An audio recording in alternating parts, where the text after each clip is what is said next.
Hello, this is Mary Mitches. Welcome to Phase 2 Progress Report of my action plan, exploring parent collaboration using Twitter to contribute to student literacy engagement and learning in the EY classroom. I would like to quickly review where I left off in Phase 1. In Phase 1 of my action plan, much of the focus was to blur the lines between home and school by bringing families into the classroom as collaborative partners. As Brand and Tyler state, parents and other citizens should be involved in formulating course and program goals, as well as general system goals. In Phase 2, the focus is on student empowerment, to elicit children's voices, which aligns with the emergent curriculum practice in our classroom and Schwab's 4 curriculum commonplaces. As suggested by Dr. Jang, communicating with parents about the collected children's voices and what is actually done in the class may solicit parents' further input, which was kind of unpredictable during Phase 1. Phase 1 laid the foundations to my main question around parent collaboration using Twitter. Phase 2 focused on how children can be empowered to learn literacy with their families and teachers.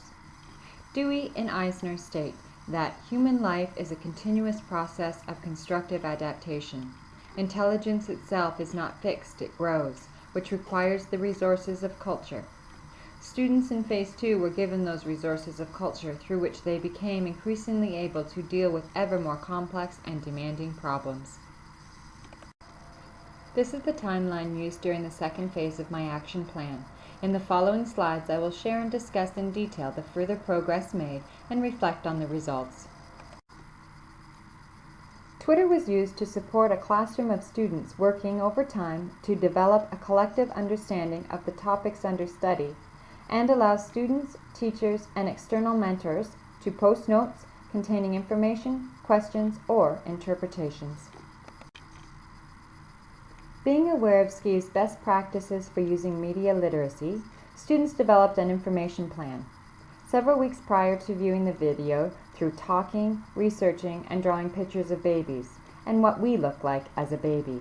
We even had a new baby sister, 3 weeks old, come into the classroom so students could ask questions to further develop their understanding and knowledge. Another best practice employed was training. In the same way that they learned from teachers, books, and other sources, we viewed and reviewed short segments and frequently paused for discussions and sharing throughout the viewing of the video. Instruction that gets implemented will be the result of a complex interplay between the teachers, the materials, and the students with whom the teacher works. This project speaks to real students, teachers, and parents working collaboratively on our learning journeys together. The students and I developed a list of questions arising from watching the movie and our sibling visitor, the wee Sylvia.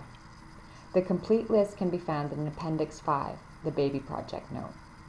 Every few days at our morning meeting, we would review and discuss our work and tweet the next question. Students were provided a space to reflect on the questions we developed and share if the question should be tweeted. As one child shared, "I don't think we should tweet about how we came home from the hospital.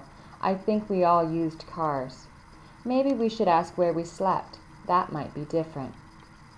These are a few of the tweets that families responded to from this first question, "Where did you sleep when you were a baby?" Several days this week, students were learning how to use Chromebooks to create Google Slides and share them to be uploaded to Twitter. We began the lesson by sharing the baby's video with our buddies and allowing an opportunity for small group discussions. Students not only practiced new skills of using the Chromebooks, but were also able to make meaning in alternative ways through collaboration with their mentors. Several of Jacob's tenets for upgrading curriculum connect to this lesson, where the whole child's development, academic, emotional, physical, and mental, is considered. A personal perspective is cultivated using technology, where students and their mentors remember their own favorite item as a baby and use searches to locate a photo representation. Both classes have opportunities to develop knowledge that and knowledge of. Through the use of computers, students gain basic knowledge of operations and search skills, but through discussions and questions, students are supported in the acquisition of knowledge-building skills. This blending of thinking skills for working and basic computer skills was very clearly shown by students requesting to meet with their buddies to talk and ask questions so they could tweet something I'm thinking about. From our previous meeting, it was clear this group of parents were looking to connect with educators to better understand classroom practices, the curriculum, and to be connected to the learning of their student.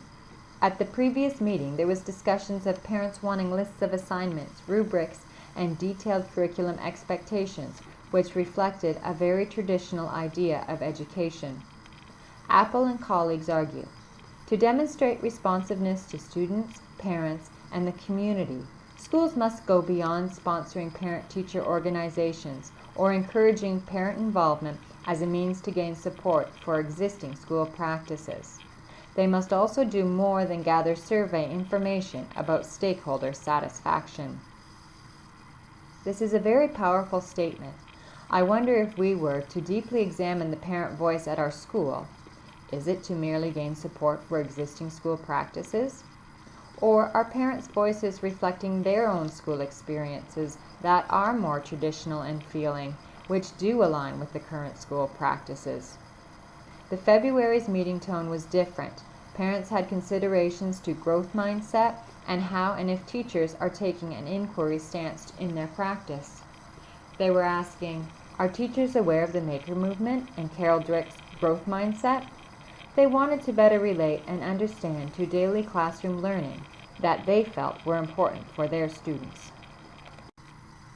Myers discusses for curriculum to have validity, it must focus on objectives that are truly worth including, those that are relevant to basic living, academic continuance, career success, and responsible citizenship. The parent focus group referred to in Myers worked for several nights, focused strictly on curriculum before they came to identify significant skills, such as the ability to solve problems and support arguments, and knowledge, such as the vocabulary required to communicate in the various disciplines and an understanding of civil rights and responsibilities. I wonder if working with a group of educators and parents focused on curriculum only may afford a more deep understanding and collaborative partnership. Burden and Bird referred to Dewey's discussions of inquisitive minds and reflective teacher practices. Reflection begins with a dilemma. Effective teachers suspend making conclusions about a dilemma in order to gather information, study the problem, gain new knowledge, and come to a sound decision. While I've certainly been challenged and brought to face many dilemmas, I found that my face-to-face interactions with parents are richer. Wasn't sure if surveys would provide a venue more comfortable and easier to connect to the program, but I believe the lack of personal connection and face-to-face is a roadblock for some, which I will discuss later. My journal and the tweets record active participation of students. Students have been approaching other teachers in the school, asking about their life as a baby too, which has led to a classroom book about our discoveries. The parent survey was conducted using SurveyMonkey. 10 parents filled out the first survey and 12 completed the final survey. Some of the questions that were the same in both are shown here. There is a little difference. A slight improvement is made in understanding the curriculum, and more parents see literacy as more than just reading and writing. One bigger change is the comfort level of using social media for classroom use. This percentage actually dropped from 90% feeling comfortable to 75%. Unfortunately, the surveys were anonymous, so I cannot say who had previously participated. This is an issue I will further discuss in my limitations. I am pleased with the overall results of the parent feedback. I'm surprised how emotionally connected I have become to this project, and when I see that one disagree to using Twitter, my heart falls. I really appreciate the support from my critical friends and colleagues who without their perspective I could not improve. I see this disagree as how and why I need to do more with this initiative. These are a few of the responses to the open-ended questions specifically inquiring about Twitter engagement. Mean states the importance of a country's workforce is being able to innovate and create knowledge, specifically together. I believe this is reflected in the first parent statement of how a community of learners was developed. Skeeve discusses a trickle-up effect from the parents of students who participated in the media literacy unit, where the media units are the only school-related areas of interest and discussion at home. Twitter appears to have had a similar effect on this second parent's understanding and student motivation. Means states, whether curriculum is viewed as a body of content or as a learning process, technology can either support the sanctioned curriculum or be a Trojan horse, introducing practices and ideas that will change it. This final comment was the only comment disagreeing with the initiative. This parent also stated being uncomfortable with the use of social media for classroom purposes. The uncomfortable push to try something new with technology and learning was clearly too much for this parent. They did not want to embrace a change or innovation. I wonder, with more time to interact and to reflect on what literacy is and how students will be learning, if his or her perceptions would change. My teaching partner and I reviewed student portfolios in January and March to rate students in skills related to language and possibly demonstrated through Twitter use. We found most students had slight improvements, on average 1.75 points in the listed skills, but it's challenging to understand what this means. Obviously, other language activities and learning were also occurring in the classroom and home, and over time we would hope to see students naturally grow and develop in these areas. Myers states that students desperately need to be active participants in their own education. Here are some students' responses to the question, "What did it feel like to tweet with your families?" I think that these reflections demonstrate their desire to be active and how being part of the process was empowering and motivating for these young learners. In thinking of selecting assessments, I would prefer to use these student ratings and teacher observations of tweets created in Phase 1 over our portfolio reviews.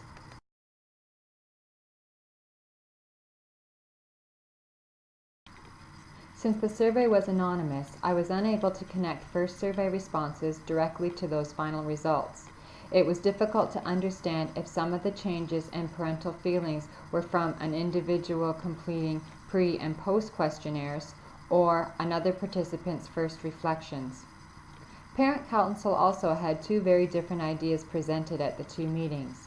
First was a concern for traditional school goals, and the next meeting, more innovative ideas regarding inquiry and growth mindset.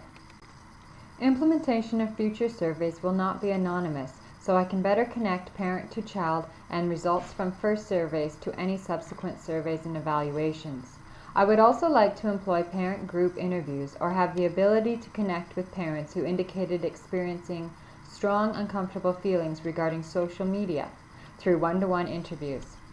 Having my name and number or just saying "how are things going" was not enough to gain a deep understanding. Looking at my engagement with the Parent Council, I think organizing a specialized focus group of parents and teachers that explored essential components of the curriculum as explained by Myers would be of great benefit towards designing a plan that is relevant and is in the best interest of students. Thinking about the student portfolio ratings, it is challenging to understand if student language development and learning has anything to do with Twitter. From my observations and student reflections, I believe this to be true. Student learning was enhanced through the use of this Twitter project. As previously stated, I would prefer to focus on student reflections and further examine the tweets themselves for demonstrated student work. For example, did students respond to questions, tweet further questions, or tweet a personal activity inspired by discussions? I would also like to use the tool for a longer period of time in order to document classroom-connected activities. Collaborating with colleagues in my school and board on this action plan has been an important way to make the time to discuss the curriculum and instructional issues and become more familiar with the existing curriculum and current trends in ways that I hope will, as Myers shares, encourage them to take risks that can powerfully affect students. I know through the action plan development and implementation, I have been encouraged to take risks with my colleagues as well as to push for change in places that seemed close to me before. The action plan has given me opportunity to connect with my administration, parent council, and other teachers to reflect, share, and find critical friends so I may self-assess and develop my own professional growth and development. I'm in the process of organizing an after-school cafe for educators across our community of schools and a summer workshop available across the board. One very important initiative that I will be employing soon is to unlock the account so that my students, families, and myself can connect and collaborate globally.